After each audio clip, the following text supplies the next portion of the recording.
परिवार में जितने अभी हम लोग के यहाँ का मियाँ भाई के परिवार में जितने लोग 18 साल के उम्र के ऊपर हो जाते हैं या पढ़ाई लिखाई जो बच्चे नहीं करते हैं, कमाने चले जाते हैं, तो परिवार में कुछ ही लोग कमाते हैं, सब लोग यहाँ नहीं कमाते हैं। लेकिन बाहर में जो देखोगे कि हर लोग काम करता है।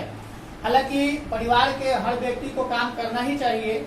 अब जो पढ़ाई लिखाई में है, पढ़ाई लिखाई की उम्र में है, उसको पढ़ाई लिखाई करना चाहिए। लेकिन पढ़ाई लिखाई से अगर पार्ट टाइम मिलता है तो कुछ ना कुछ तो करना चाहिए। अब ये नहीं कहेंगे कि पार्ट टाइम में जाकर तुम कहीं जॉब करो, हम ये भी कहेंगे कि अगर हो सके तो घर से ही कोई काम हो करो जिससे तुमको कुछ इनकम हो सके। लड़के लोगों के लिए तो घर पे बहुत ऐसा काम है जो करके इनकम कर सकते हैं। सिलाई कटाई है, इससे हो सकता है कि नहीं? तो पारिवारिक आय को बढ़ाने के लिए परिवार के हर लोगों को उसमें सहयोग करना चाहिए। एक आदमी अगर कमाने वाला हो, 5 आदमी खाने वाला हो, तो क्या बचत हो पाएगा? अब बचत नहीं हो पाएगा तो विषम परिस्थिति, यानी वैसी परिस्थिति जिस समय वह परिवार का कमाने वाला व्यक्ति कभी किसी कष्ट में पड़ जाए, तबियत खराब हो जाए, तो बाकी को भूखे मरना पड़ेगा। इसलिए पारिवारिक आय को बढ़ाने के लिए परिवार के हर आदमी को कुछ ना कुछ करना चाहिए। और बचत के लिए ये नहीं कि जितना कमाए उतना खा पी के बराबर कर दें। आजकल हर जगह यह एक नया लोगों को देखने को मिलता है, पहले की तुलना में अभी ज्यादा, कि कमा के ज्यादातर पीने में लगा देते हैं लोग, दारू शराब। तो वैसे प्रक्रिया में लगाएंगे तो बचत नहीं होगा। तो बचत और पारिवारिक व्यवस्था को देखकर अपना इनकम को कुछ जमा करना चाहिए। जमा करना यानी कि बैंक में या तो एफडी कर देना चाहिए, या तो आरडी कर देना चाहिए, या तो सेविंग में बचा कर रखना चाहिए। आखिरकार हम लोग बचा के पैसा क्यों रखते हैं? पैसा को हम लोग बचा कर क्यों रखते हैं? पाठ के अनुसार बचत हम लोग को क्यों करना चाहिए? परिवार के सब दिन तो बराबर नहीं होते हैं ना। परिवार के सब लोगों के लिए सब दिन बराबर नहीं होता है। पर्व त्योहार आता है, उस दिन ज्यादा खर्चा होता है। नॉर्मल में तो चावल रोटी खा के गुजर बसर कर लेता है आदमी, और जब पर्व त्योहार आता है तो बच्चे भी, बुजुर्ग भी, यानी कपड़ा या खाने पे अधिक खर्चा होने लगता है। जैसे अभी कोई पर्व, कौन सा पर्व आया था अभी? मान लो रक्षाबंधन आया था। रक्षाबंधन में कपड़े की बिक्री ज्यादा होती है, यानी नए नए कपड़े खरीदना पड़ता है। या इसके बाद आने वाला है छठ पर्व आता है, उसमें फल खरीदना पड़ता है और कपड़ा लता खरीदना पड़ता है। तो ये स्थिति में बचत करके रखेंगे तब तो हो पाएगा। तो पारिवारिक बचत करना अनिवार्य होता है। चाहे 10 ही रुपया बचाओ, अगर 10 आदमी कमाने वाला है, 10 रुपया अगर डेली बचाता है तो कितना हुआ? 100 रुपया की बचत डेली हो जाएगी।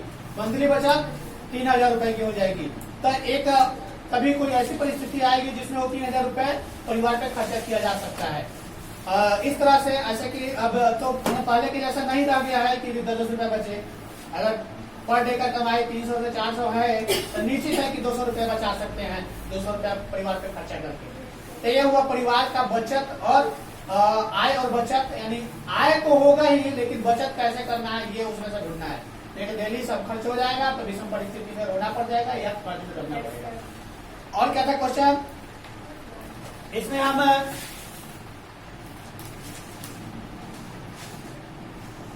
मौद्रिक आय के बारे में बताया गया था। पैसा कमा कर क्या घर पे रखोगे तो बढ़ जाएगा? घर पे पैसा जितना रखोगे उतना के उतना रहेगा। अगर उसे बढ़ाना है तो कहीं ना कहीं इन्वेस्ट करना पड़ेगा। या तो बैंक में जमा करोगे तो ब्याज मिलेगा, वो भी बचत खाता में जमा करोगे तब। चालू खाता में ब्याज नहीं मिलता है।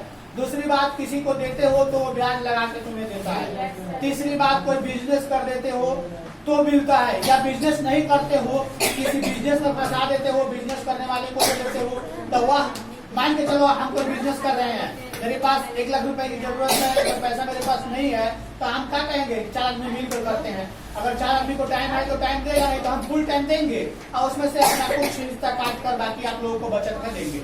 जैसे अगर 1 लाख रुपया लगाया गया, महीना का अगर इनकम 20,000 रुपया होने लगा, हम लोग 4 आदमी है तो नियमता 5,000 हुआ, लेकिन हमने फुल टाइम दिया, उस हिसाब से हमने अपना काट कर, और वो लोगों को 4,000 हुआ, 5,000 हुआ, 5,000 हुआ, मान लो 20,000 बचत है तो 5 का 20, 5,000 हुआ, तो लोगों को तो 4,000 मिलेगा ना। 4,000 तो बैठा ला गया। और जो व्यक्ति फुल टाइम दिया है वो 1,000 ज्यादा लिया, यानी कि 3,000, 5,000 8,000 रुपया ज्यादा ले लिया। तो कहने का अर्थ होता है कि इस तरह से अगर पैसा है तो कहीं ना कहीं इन्वेस्ट करेंगे तो बचत होगा तब जाके आगे मौका पे काम आएगा। एक क्वेश्चन लिखा था कि जल की संक्रमण के लिए किया गया प्रयोग, यानी कि गलती लिखिए, विसंक्रमण के लिए जल दूषित हो जाता है तो उसमें हम लोग क्या डाल देते हैं जी? ब्लीचिंग पाउडर डालते हैं, वह उस जल को शुद्ध साफ कर देता है। हम यहाँ पे एक बात और लिखवाए थे, कटे फटे चेक को क्या कहा जाता है जी? कटे फटे चेक को क्या कहा जाता है? बैंक के पास फटा चेक ले जाओगे तो नहीं लेगा, जल्दी नहीं लेता है, तो उसको हम लोग क्या कहते हैं? कटे फटे विकृत चेक, जल्दी बैंक नहीं लेता है। और मौद्रिक आय भी हो गया। मौद्रिक आय यानी जो व्यक्ति कमा रहा है, उसको जो तनख्वाह मिल रहा है, जो भी पेमेंट मिल रहा है, उसको मौद्रिक आय बोला जाता है। इसमें और भी आ रहा है, लघु उद्योग को सहायता देने के लिए भारत सरकार एक योजना लागू किया था, वह लघु उद्योग सेवा संस्था था। बैंक में जो खाता खोलते हो कितने प्रकार का खोलते हो? कौन कौन? नहीं लिखवाया है तो बताए तो है। बचत खाता, चालू खाता, एक होता है सावधि जमा, एक मतलब फिक्स डिपॉजिट जिसको बोलते हो, आरडी जिसको महीने महीने करके जमा किया जाता है, आरडी होता है, और एक फिक्स होता है। 4 तरह के खाता खुलवाया जा सकता है बैंक में। ज्यादातर खाता कौन सी खुलती है? नहीं, ज्यादातर बचत खाता खुलती है।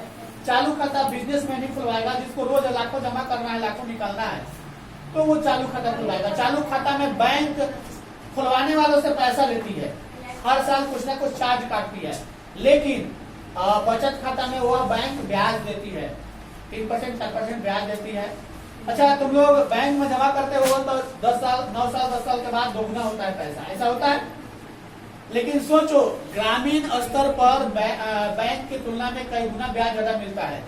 अगर 100 रुपया किसी व्यक्ति को तुम देते हो तो ग्रामीण रेट इस समय 5 रुपया है ना, महीना का। साल भर में कितना रुपया हो जाएगा? 60 रुपया हो जाएगा। सोचो कौन पैसा ज्यादा जल्दी बढ़ेगा?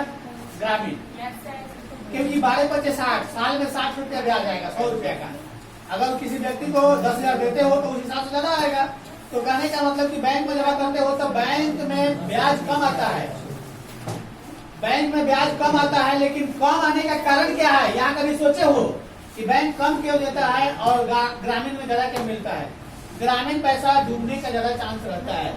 मारेगा तो करोगे नहीं, गांव में किसी को दोगे तो मारेगा तो करोगे नहीं, और समय पर पैसा तुम्हारा मिलेगा नहीं, और महीने महीने ब्याज मिलेगा नहीं। और बैंक में जो जमा करोगे उसका महीने महीने ब्याज मिल जाएगा, और वह पैसा सुरक्षित रहेगा, तुम जब चाहोगे तोड़कर निकाल सकते हो। लेकिन ये गांव में देते हो ना, तुम जब चाहोगे मांगोगे। अगर किसी व्यक्ति को दिया कष्ट में और व्यक्ति का कष्ट सुधर नहीं पाया, वह और कष्ट में चला गया, तो कहेगा कहाँ से दे, होगा तब हमें देंगे, शान से बोलेगा, झगड़ा करोगे झगड़ा करेगा। इसलिए ग्रामीण स्तर पर जो पैसा दिया जाता है वो सुरक्षित नहीं रह पाता है, और बैंक वाला सुरक्षित रहता है। इसलिए बैंक में ही पैसा को जमा कर देना चाहिए। भले कुछ दिन के बाद ज्यादा मिलता है, उन्हें ब्याज कम मिलता है, कुछ दिन के बाद हो पाता है, लेकिन सुरक्षित रहता है। और भी क्वेश्चन इसमें डलवाया गया था। बचत का मतलब क्या होता है? खर्च के बाद बची हुई राशि। जितना कमाओगे उतना खर्च कर दोगे तो बचा क्या? जितना कमाओगे उसमें से कुछ राशि यानी खर्चा करने के बाद बचा कर रखोगे, वही बचत कहलाता है।